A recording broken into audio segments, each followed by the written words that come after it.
सिकदी हई मिले आन करार मुसले ते कई बेशक ना इतबार करे ओवे कुहे इतबार मुसले ते जंदी दीद अजीम इबादत वो शेर थोड़ा लाल है तब लोग रखे तो पाए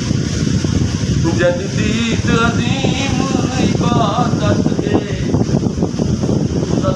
दीदार मुसले ते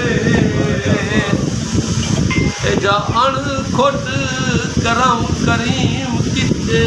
उठाए बेड़ा पार मुसले ते दोस्तों मेरे इंतहाई मेहरबान दोस्तन सरदार नईम खान लंगा साहब आप एडुकेटन इसका तहसील लियाकतपुर के